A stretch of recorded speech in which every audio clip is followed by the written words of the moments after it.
Radio Australia, this is Connect Asia with Sen Lam.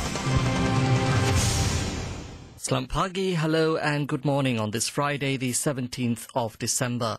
Coming up on the programme, Thailand's royals caught up in the latest Wikileaks release, and London's Guardian newspaper has published the latest batch of leaked US diplomatic cables released by Wikileaks. It's Thailand this time, and the question of succession in the Thai royal family. A US embassy cable said the Thai Crown Prince was considered a political liability by the Privy Council.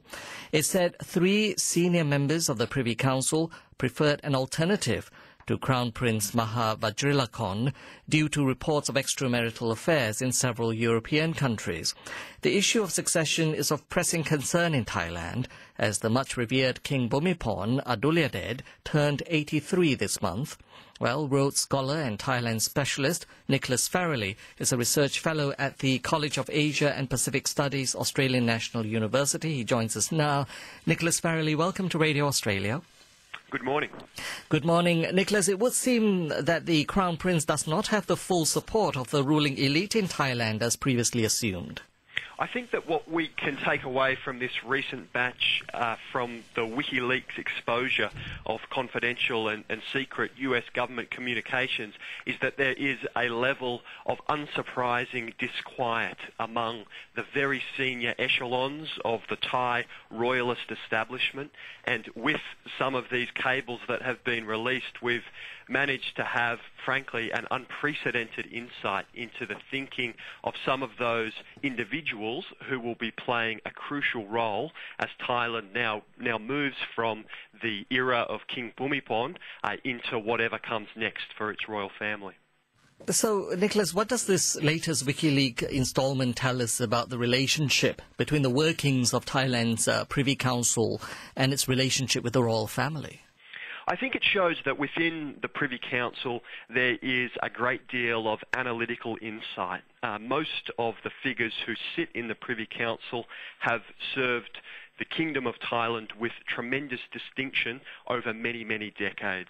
They are not beginners when it comes to political transitions.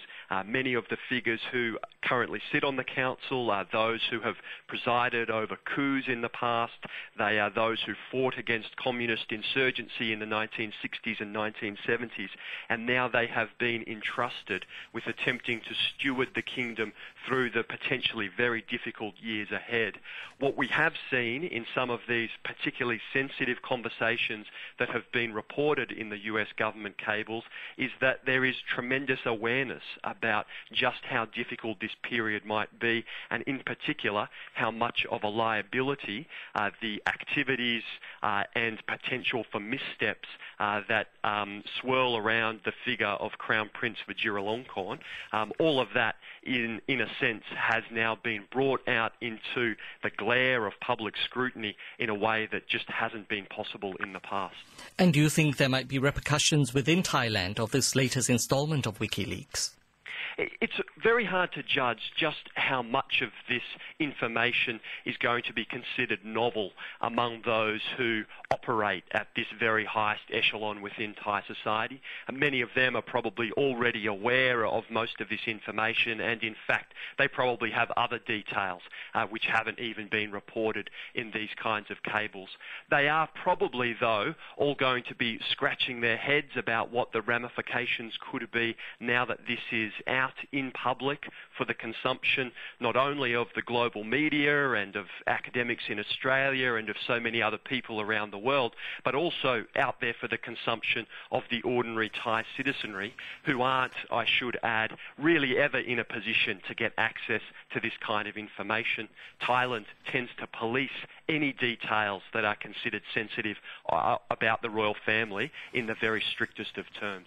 Indeed, and certainly with where Thai citizens are concerned, do we know what they really think of the Crown Prince? Because the present king is very, very popular. What about the Crown Prince?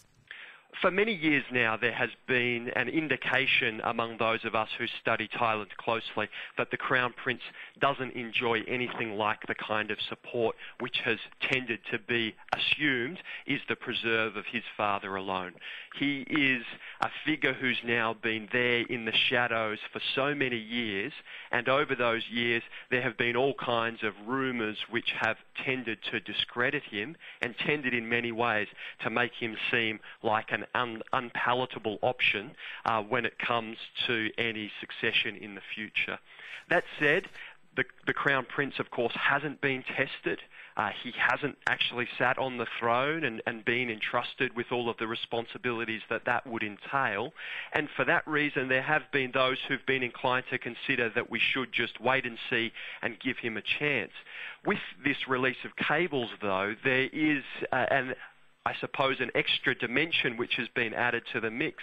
It seems as though some of the figures who know him best, I imagine on a very personal basis, are actually saying things in private, at least to senior American officials, that would tend to suggest that their impression of the Crown Prince tends to gel with those more public and popular ideas which circulate. And in that sense, are we now going to see a situation where the popular disquiet and unease with the Crown Prince's future role as king is actually being echoed by some of those Privy Councillors themselves? It's all very interesting indeed. Nicholas, thanks very much for your time. Great. Thank you very much, Sam. That was Nicholas Farrelly, Research Fellow at the College of Asia and Pacific Studies at the Australian National University. Connect Asia with Sam Lam on